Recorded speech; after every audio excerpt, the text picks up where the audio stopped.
McMullen and McDonald, your Mac and Mac guys here on Birds 365. We've got Martin Frank jumping in with us from the Delaware News Journal. Martin, please don't refer to the Super Bowl. We've gotten off on a tangent here, talked a little too much. No, we're going to ask you about the Super Bowl, Martin. But first things first, Eagles, new coaching staff. They landed a king yesterday. What are we to read into that? The new king of the Eagle defenses. Is that going to be the key to the Eagles being able to be talked about leading into the final game of the year next year? Is he going to be the guy to get the Birds back to the ball? Sure. Yeah, why not? Bobby King, baby. Outside linebackers coach. You know, it's funny, Martin. Martin will get this. Every year we go to practice and it starts getting cold, and the kind of grass that the Eagles have at the NovaCare complex immediately turns, a brownish color, because that's what it's designed to do. But anyway, no matter what, every time, no matter how many practices, and Martin knows this, we take pictures of the players, we'll put video up. You got a couple commenters. What's wrong with the grass? Why is the grass dead? Can't they do something about the grass? No matter how many times, year after year after year after year. I say that to say this, Martin. I get it. Every time I put the Eagles hired a new coach, Bobby King yesterday, is going to be the linebackers coach. Right. I get and I want to hear if you get these. I get these. Is he any good? I'm like, what are their PFF grades for assistant positional coaches? I love these people that decree, oh, this guy's great. I don't know. I'm sure he's brilliant, but I don't know much about Bobby King. Do you have an inside info on Bobby King? I'm afraid I don't. I just know, Vic Fangio is pretty much turning over the whole defensive coaching staff, and I'm assuming that he's got a pretty big say in all these guys that they're hiring. I mean, they got a defensive backs coach the other day, Christian Parker from the Broncos, the linebacker coach you just mentioned. They got a defensive line coach who was the Seahawks defensive coordinator. So, I mean, it seems like the entire defensive coaching staff is turning over, and I would like to think that Vic Fangio has a big role in that, and these are guys that he thinks will execute his defensive style the way he wants it to be done. So I would say that Fangio probably knows that these guys are good more than we do. Yeah, I would say that's the case. Yeah. Now, I will say there's a concern for me here, because the Eagles interviewed Joe Barry and didn't get him. He went to Miami as linebackers coach, run game coordinator. They interviewed Mike Caldwell. He went to Las Vegas, same title. And then his linebacker coach in Miami last year got hired by Green Bay with a larger title. This seems to be the first time he had to go down on the list, so to speak. A little bit of a concern there, at least. I mean, maybe. It just depends. I mean, I know I think some of these guys are pretty young too. So maybe, they're trying to get like the next Jonathan Gannon, like a young guy. Oh, be careful there. You're going to really upset people. You know what I meant? Like, Gannon was I know. a rising young star when the Eagles hired him and stuff. So maybe it's somebody like that they can develop into becoming, Fangio's 65. He's going to be doing this forever. So, maybe they found some young, rising star, and hopefully can groom them to eventually take over if that's the case. Two things about the Bobby King hiring. As John pointed out, they talked to other guys first before they hired Bobby King, more well-known names around the National Football League. Here's how I'll put a positive spin on it. This seems to be more of a Sirianni hire than a Fangio hire. Some people will think of that as a negative spin. I'll go positive because we know that the Emperor was told to drop his clothes, the head coach, and he had to turn over everything to his new offensive coordinator, defensive coordinator, and all the guys that he hired, had hand in hiring, are no longer Eagle coaches, not named Stoutland. The only contact between Coach King and an Eagle coach is Sirianni back to San Diego from several years ago. He got no passover with Fangio. So it sounds like Nick put up his hand and goes, "Hey, Vic, I got a guy I knew 4 years ago in San Diego. He's good with me. You want to sit down and meet him?" I'm sure Fangio was in on it and gave his vote of approval, but it sounds like more of a Sirianni. And I want Sirianni to have some say in his coaching staff, not just have every single person dictated to him. We know he's lost most of his powers, but just the fact that he has maybe enough influence to get one linebacker coach hired, I'm okay with that. And number two, about the other guys taking other jobs, who are the Eagles linebackers? Yeah, Yeah, that's probably why. That's probably why. You know what's interesting? That's what I was At going to least bring this, up. I'll give him this much credit, right? He can read the Eagle roster and say, "Wait, I'm the linebacker coach, and we got this on the roster right now, and I'm going to be in charge of it. And I'm I'm going to with be you. held responsible for it." I'm with it, but I'm Fred Warner or guys like that. Yeah. Exactly right. Yeah, you're 100% right, Jody, and I'm glad you brought that up because I have some empathy for DJ Elliott. I might be the only one, but I have some empathy for this reason. But number one, because what Jody just said about the talent level, also what he had to go through. They bring in Zach Cunningham late. He had to get him ready. Miles Jack didn't work out. He had to get him ready. Shaq Leonard in season. He had to get him ready, like immediately to play. Howie Roseman's up there saying, "Oh, Zach Cunningham had a great year." He said that. He went out of his way. Nobody asked him. He went out of his way. Kobe Dean too. Like he went out of his way to say he still believes in the Kobe Dean and all that. I mean, it's absolutely right. Like, you know, when you look at you know, going back to Jody's first point about, you know, Nick Sirianni getting a say on defense, you notice how they didn't let him have any guys from Indianapolis. They're like, all right, if you want to go with a guy from the Chargers like 6 years ago, that's probably far enough removed, you know, for us. So Nick said he had to go outside the family. He called it the family. Yeah, there were not going to be any Indianapolis Colts guys. No family guys. Yeah. Except Kevin Patullo. You can keep Kevin Patullo. Sure. And Jeff Stoutland, who was family before Sirianni became family, so he's sticking out. Yeah, did you see the video? Stoutland talking Portuguese to get ready for the game in Brazil. Martin Frank, was there even a thought, a blip on the radar about Stoutland not coming back this offseason? I didn't think so, but a lot of people reading between the lines go, "Ooh, good thing Stoutland's coming back. He might not have." Really? I mean, Stoutland has survived how many? He came in Chip Kelly. Came in with Chip, and now, you know, Sirianni and stuff. And Stoutland can stay as long as he wants. I mean, he's probably out of everybody, like even the head coach, and you know. Oh yeah, he's like the new Jason Peters. He's ahead of the head coach on the flow chart. He pretty much can stay as long as he wants. And his wife laid down the law. He was leaving for Alabama after Doug Peterson got fired. He wanted to go because he loved Doug and he was pissed, and his wife kind of put her foot down. So you got that too.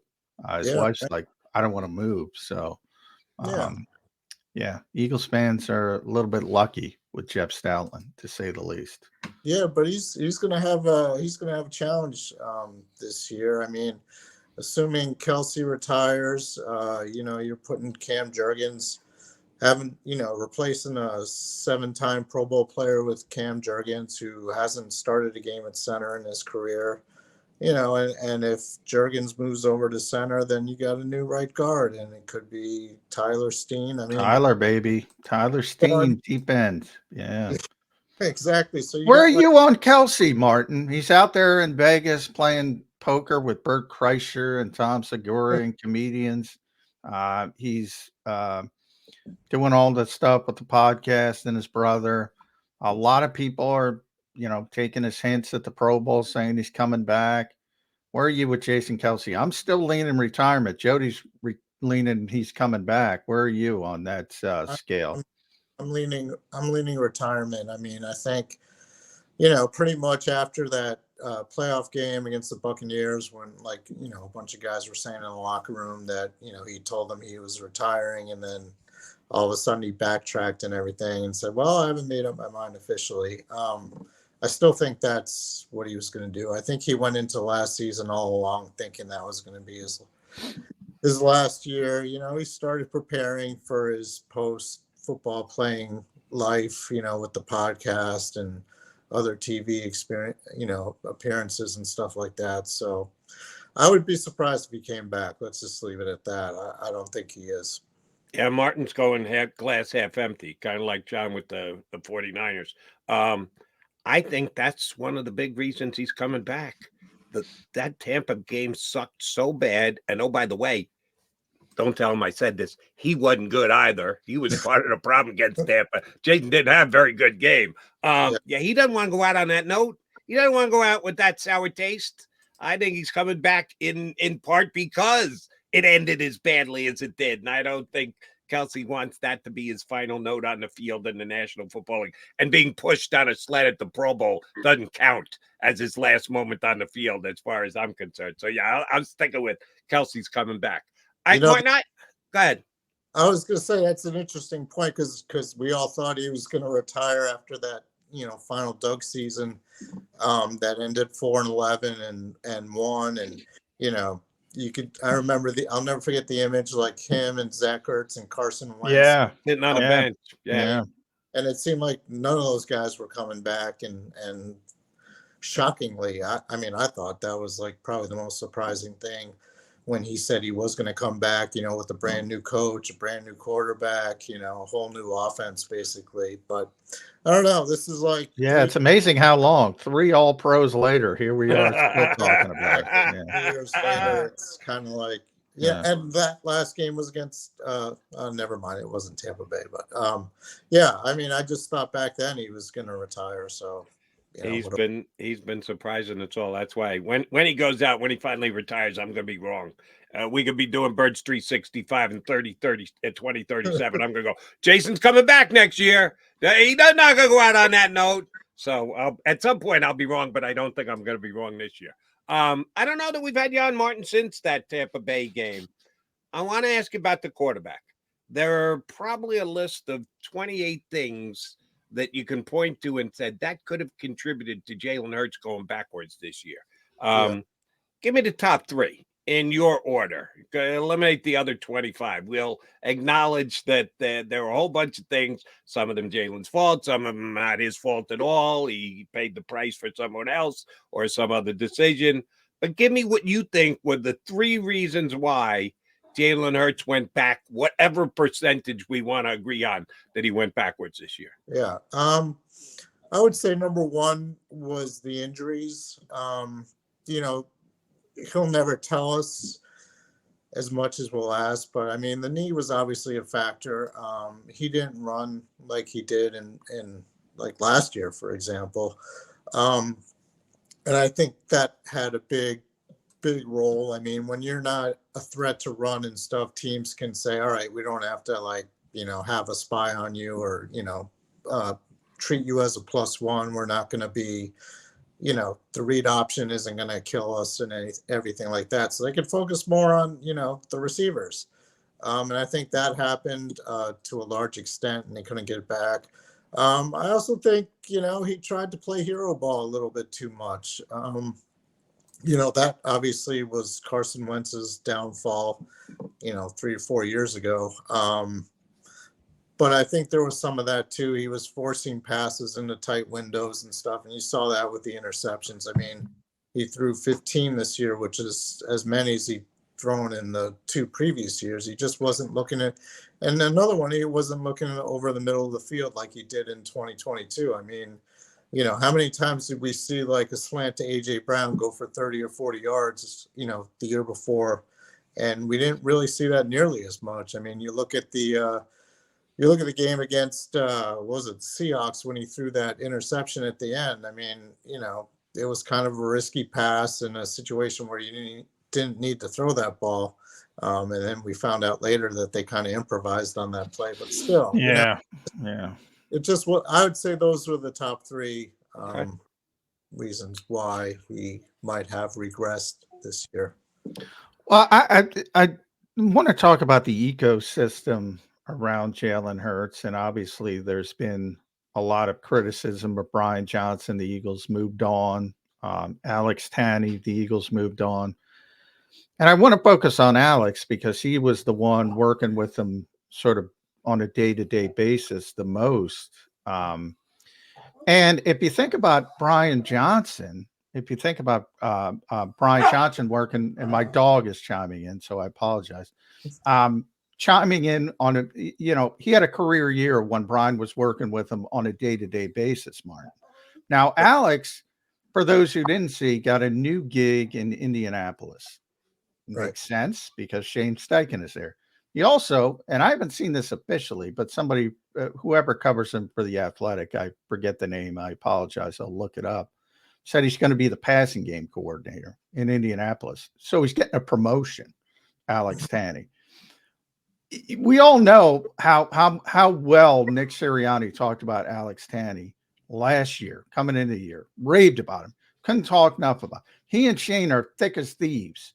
From moment one, I said, I heard he was going to land in Indy, and sure enough, he lands in Indy. I can't believe Nick Sirianni thinks Alex Tanney's a bad coach after everything he said about him. Long-winded way of saying, what the hell's going on here with Jeffrey Lurie forcing Nick Sirianni to go away from people he likes and trusts? Yeah, I mean, I think I agree with you about Alex Tanney. I was kind of, surprised. But the more you think about it, I mean, they brought in a new coordinator, Kellen Moore, and he's going to want to hire his own guy. I mean, I don't think that was a Sirianni decision as much as a Kellen Moore. Definitely. Yeah, definitely. Not a Sirianni decision. And, this guy, Doug Nussmeier, I believe. Yeah, he's worked with Kellen Moore both in Dallas and with the Chargers, and I mean, you can't really argue with the results there either. I mean, Dak Prescott, is still one of the top quarterbacks in the NFL. We all know Justin Herbert is a great quarterback too. So I think that was more Kellen Moore than Nick Sirianni saying, "Oh, is that a good thing though? Is that a good thing that we're gonna find out?" I mean. Yeah.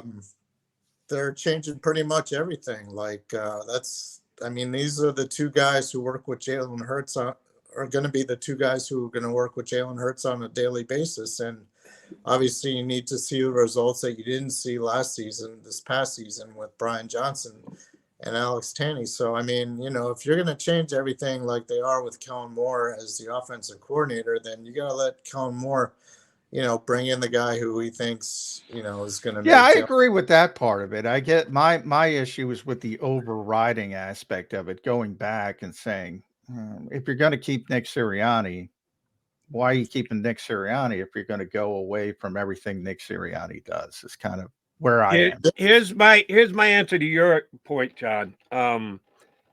People have overarching jobs. You're the head coach of the Philadelphia Eagles. You are expected to do a lot of things, and you're evaluated on all of them, and you can evaluate them separately. Like Wilt Chamberlain, up until a point, was the greatest player in basketball history. He wasn't a good foul shooter. And no arguing. No, he still is the greatest player of all time. Couldn't make free throws to save his life. So you can have a hole in your game.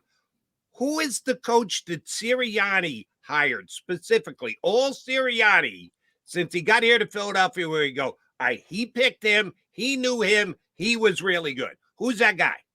Shane. Yeah, the coach of the Colts. Yeah, Shane. Yeah, I mean, it just shows like how Nick Sirianni doesn't really have the power anymore. I mean, he can't bring in his own guys anymore. I mean, it's got to be, the only way he saved his job is by saying, "All right, I'll fire Brian Johnson. I'll fire, defensive coordinator guys, Desai and Matt Patricia, and I'll let those guys, run the offense and run the defense." He's a CEO coach now. That's what he is. It's not his offense anymore. That's basically what it comes down to. Wasn't he CEO coach before? When he gave up play calling to Shane in year one, to me, that's when he became a CEO coach. But to me, the difference is, and this is the threading the needle, Martin, to me, he was a CEO coach with power, and he could make decisions, overriding decisions. Now he's Jason Garrett with Jerry Jones. Now he's like, all right, sit in the corner, clap, be a culture guy. It would motivate people. And by the way, he's good at all that stuff. There's nothing wrong with that. I mean, John Harbaugh's been like that for years in Baltimore. I mean, you can't argue with the results there. You know. Yeah, but has he? That's my point. Can't John do stuff? If he fired Cam Cameron, you and I were at the Baltimore San Francisco Super Bowl and the god awful Superdome, and the electrical. The Ravens were cruising. Then the 49ers almost came back. But that year he fired Cam Cameron, I believe it was, and then hired Jim Caldwell. Right. He had the power to do that kind of stuff. Maybe Nick will still have that. Well, we know Nick had it. At least we know he had it. That he said it. He fired Sean Desai. Yeah. How'd that work out for him? The Cam Cameron firing worked out fine for Harbaugh. It didn't work so well for Sirianni. That's but my question is, and you're right, there's no doubt he had it. I'm saying, does he still have it? I don't think he still has it. I don't. I think he pushed his chips into the middle of the table and said, "Give me Matt Patricia." Lost. So he lost the power along with it. Yeah, I agree. I don't think he has the power anymore. And that's how he kept his job. I mean, it's becoming pretty evident that, Jeffrey Lurie or Howie Roseman, those guys say, all right, Nick, you want to stay here? You're going to have to do this, this, and this. And Nick said yes. And 4 years ago, Doug Peterson said no. So, yeah, I agree. That's what it was. And that pretty much is the difference between Doug and Nick. So if you're Nick, I want you to put your Nick Sirianni cap on or your visor with the numbers of injured players. With the pencil thing hanging. Yeah, pencil thing. We'll go, well, we might get away from the pencil because of Matt Patricia. But are you kind of in your moments when you're alone, are you thinking about the next chapter already if you're Nick Sirianni? Because I don't know. It looks pretty defined to me. Look, even if you go back to being a Super Bowl contender, let's pretend they're 14-3 next year and they have a deep run in the playoffs. Then you're going to be in the same situation you were in 2022, where whether it's Shane Steichen and Jonathan Gannon, whether it's Kellen Moore, it's not going to be big. So it's not going to be both. But you're going to lose coaches, and then you're going to start this all over again. If you're Nick Sirianni, do you see that writing on the wall? Or are you so competitive, you're like, I got to make the best of my situation? Yeah, I think it's more of the competitive thing. I mean, Nick Sirianni, like, doing whatever he needed to do is to keep his job, I think shows that to some extent. And you brought up a good point. I mean, yes, when when Nick first got the job and he brought in Shane Steichen and Jonathan Gannon, you kind of knew at some point both of those guys were going to leave. Howie would say it about Gannon from day one. We're renting this guy. Yeah. We're renting this guy. Right. So I remember that. Yeah. But Vic Fangio is not going to leave. I mean, unless he gets fired.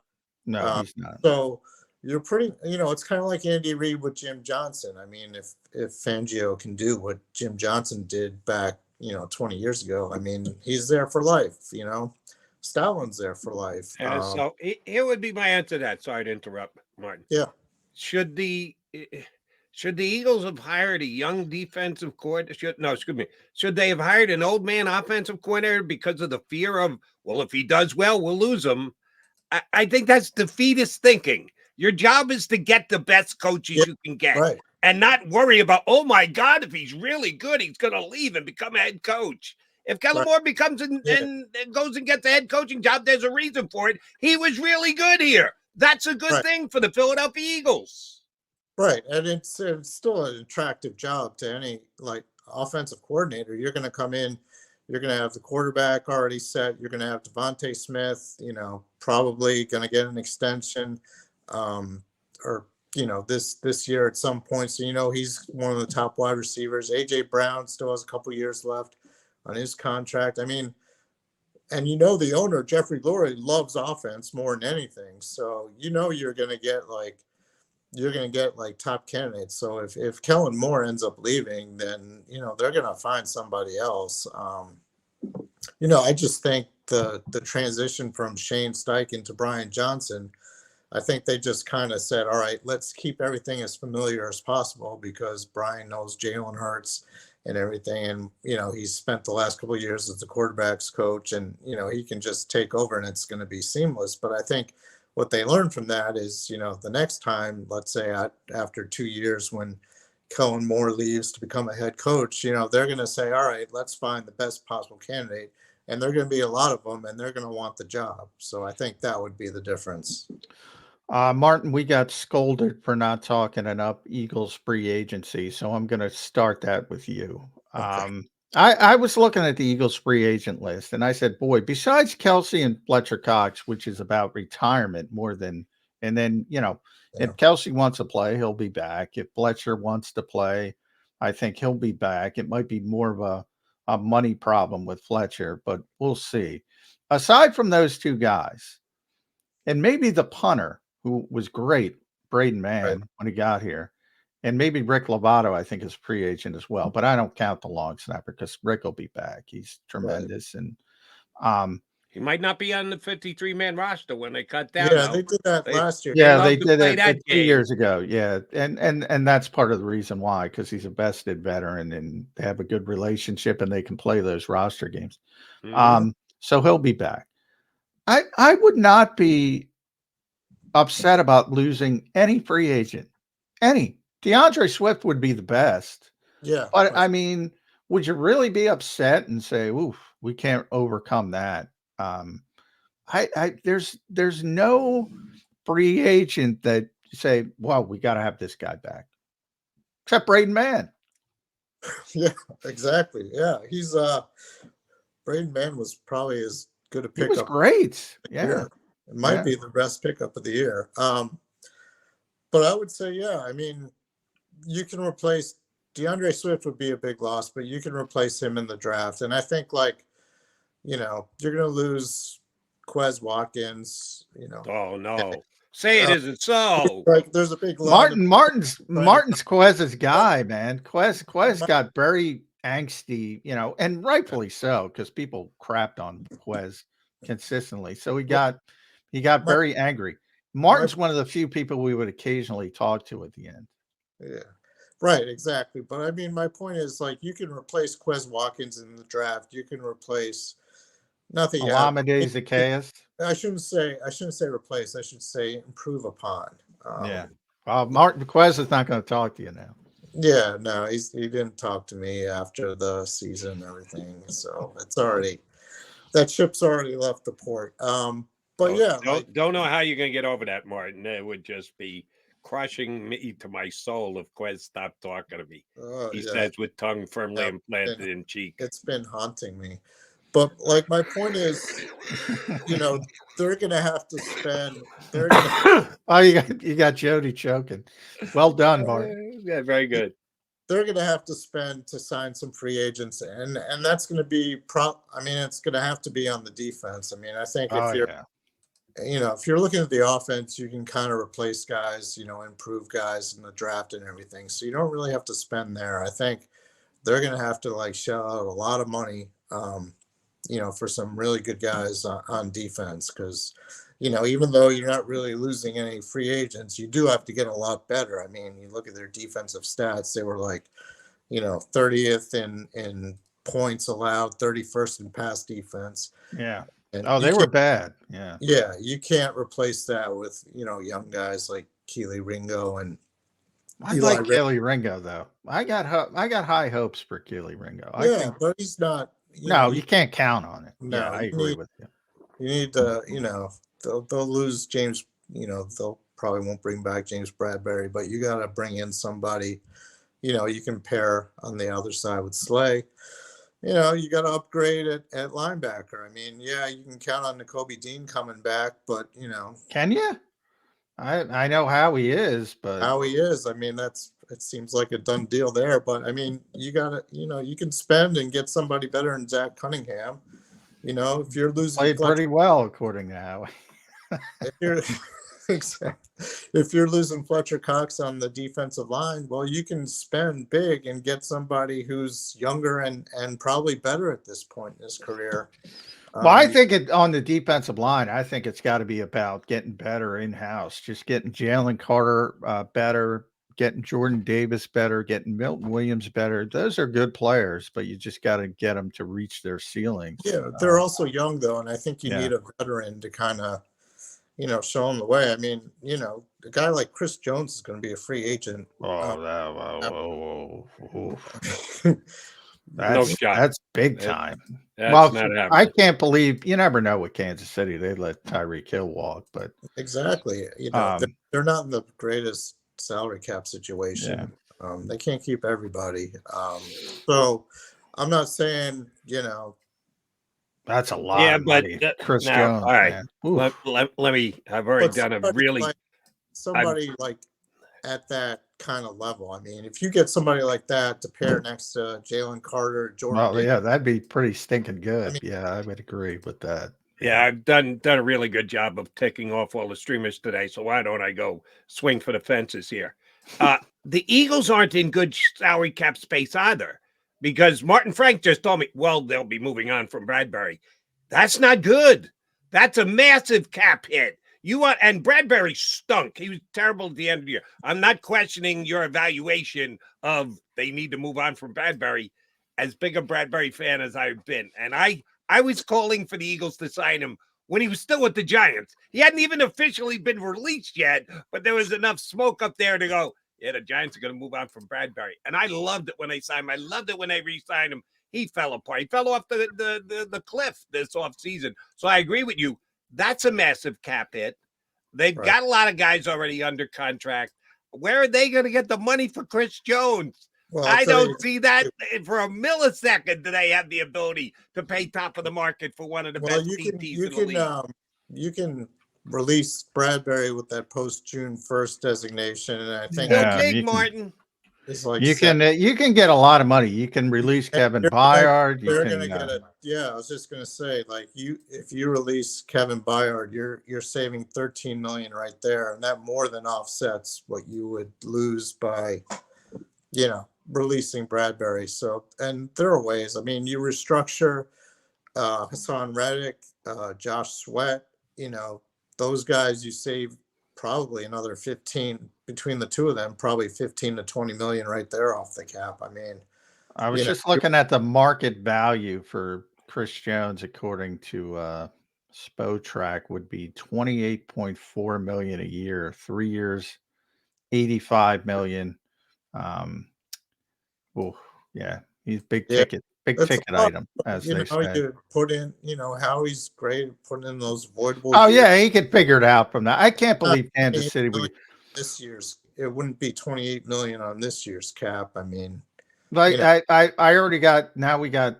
This will be the time of year because I've opened the can on free agency here with Martin Frank. I already got an Antoine Winfield here. Tampa Bay is not letting him go. They're going to franchise him. So stop it right off the bat. Not Martin. Stop it. He's not going anymore. You don't think the Chiefs will franchise Jones? They might. That's what I'm saying. Now, they had issues with Chris Jones last year. And they franchised him, I believe. Right. And there were some. I don't know how that worked out, so I have to do the research on that. Sometimes he missed the first game. He sat up in the stands for the first game. Yes, he missed the first game. I'm saying I don't know how the contract worked out. They might have put something in there that you can't franchise me again. Players do that. I don't know. I have to look into it. But, yeah, they had some issues with Tampa Bay. Tampa Bay loves Antoine Winfield Jr. Yeah. Tampa Bay's going to – if they don't get something done, they're going to franchise him. So stop talking about Antoine Winfield Jr. With Chris Jones, at least there's been some angst with the Chiefs in the past. So maybe that can complicate things. You don't think Ancon could whip up some angst real fast if they start talking about franchise tagging him? Yeah, he won't be happy, but they'll franchise tag him. That's for 2 years down the road. The Chiefs already did it with Chris Jones, so they're farther down the road. By no means am I saying the Eagles are getting Chris Jones. I don't think they're getting Chris Jones. I think they're going to build on Jalen Carter, Jordan Davis, Milton Williams, as I said. That's too expensive. But Martin's right. You can extend Hassan Reddick, get his number down. You can release Bradbury. I think they will post June 1st. You can release Kevin Byard. I think they will. They can get a lot of money pretty quickly. They I can. think Byard, you release him, it's 13 million you save on the cap right there. So that takes you from 20 to 33 right there. Yeah, they can get a lot of money pretty quickly. Yeah. So it's not about fitting them, but I just don't think. Yeah, I don't think they're in a position to go after a player like Chris Jones. Yeah, they Love can. to see it. Since you're asking, the Chiefs can franchise tag Jones again. $32 million for the franchise tag if they want to do it. It's a big number, but they can stick the tag on him again if they want. Don't know if they would do. And also, Eagles wise, I believe he's 29 going on 30. So you know, I think like when the Eagles signed Hargrave, I think he was like 28. Maybe they gave him a 3-year deal. Yeah. You know, but I mean, my overall point is, if you don't get Chris Jones, you can still go after somebody else. You can get somebody. Yeah, they're going to have some money to get somebody if they want to get somebody on defense. Right. Yeah. And you talk about the Eagles free agents. They would look at the list. I think they got 14 free agents, and I'm with John.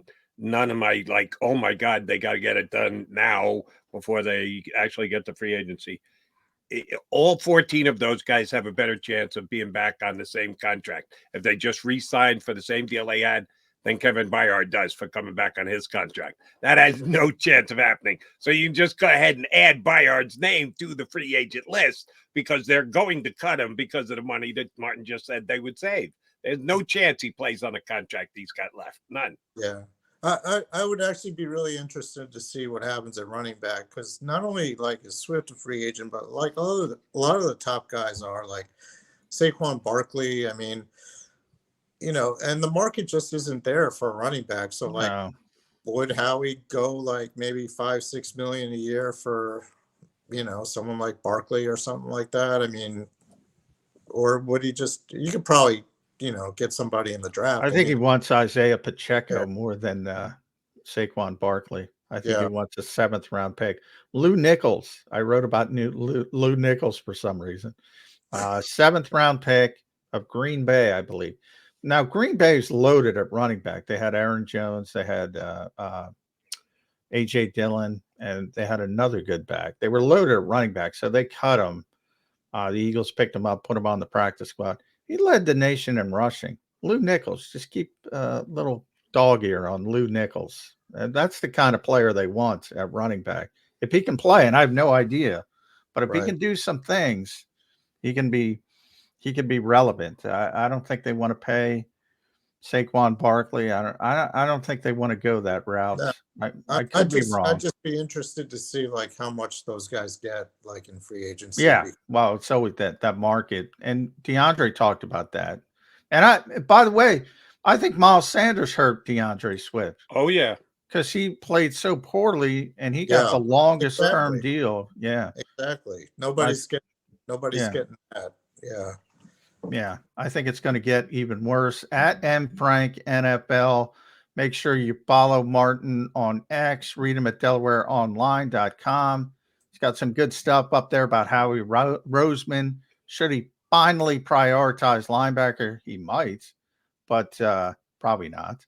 Now, I know I've been asking everybody, is their passport up to date? I know yours is, because you're already a world traveler. How excited are you to go to Sao Paulo, Brazil? Yeah, I'm excited. I just found out you need a visa too, though. So boy, this is breaking news to me. yeah. There was we had a story on that in our paper. You're going to need like not only a passport but also a visa to go. Oh wow! Oh, you know. Do you have to take a Portuguese language test before you get off the plane? Jeff Stoutland. I'm going to have it with Jeff Stoutland. From Stoutland. Okay. Yeah. Stoutland University. Stout's going to make time for both of you two guys this off season. That's happening. New offering at Stoutland University, Portuguese 101 at Stoutland University. All right. Last thing for you, Martin Frank. Now, I know you are a Swiftie. So I fear I know the answer to this question already. Who's winning the Super Bowl on Sunday? I am going with the Chiefs. Yeah, but Caesar Swift. He can't move past the fact. Uh, with his Everybody's picking adoration the to Chiefs, Taylor Martin. Swift. It I know, concerns I'm kind me. of surprised with that too. Yeah. But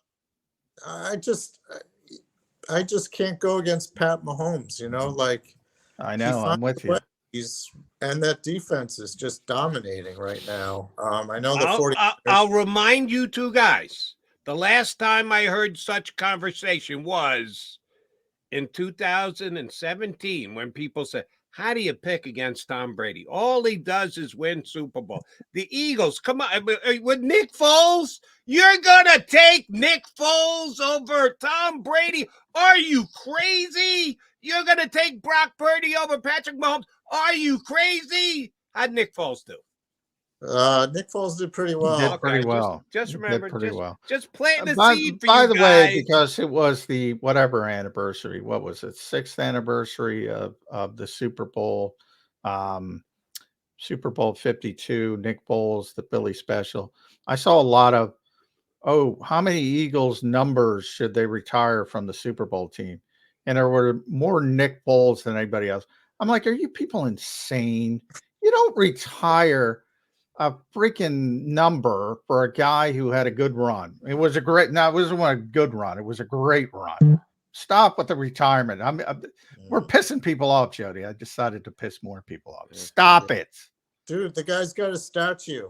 Right. Yeah. Statue's not enough. They got to retire his number 2. Sponsored by Bud Light.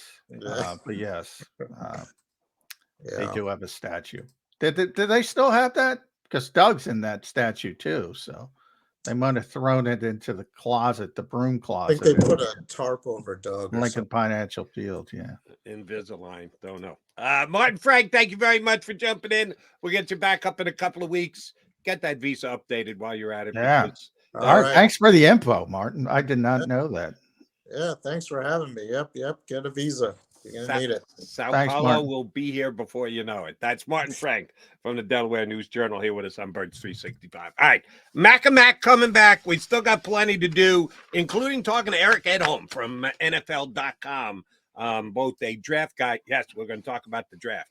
We'll put the Super Bowl aside for 20 seconds, talk draft with Eric Edholm. But we'll also talk Super Bowl with Eric because he is one of their power rating guys at NFL.com. I loved his power ratings, by the way. They were very unique.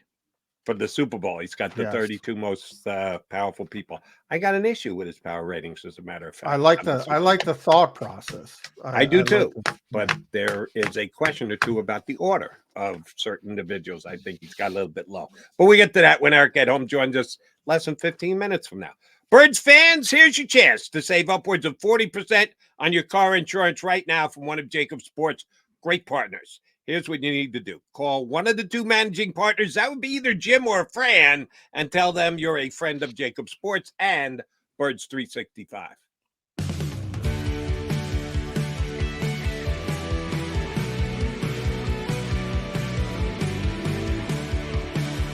My name is Fran Salerno, and I'm a managing director here at Del Valle Insurance Group. Been in the business for over 36 years, saving people money on their insurance needs. Give us a call. Let us help you custom design an insurance plan that meets both your needs and budget.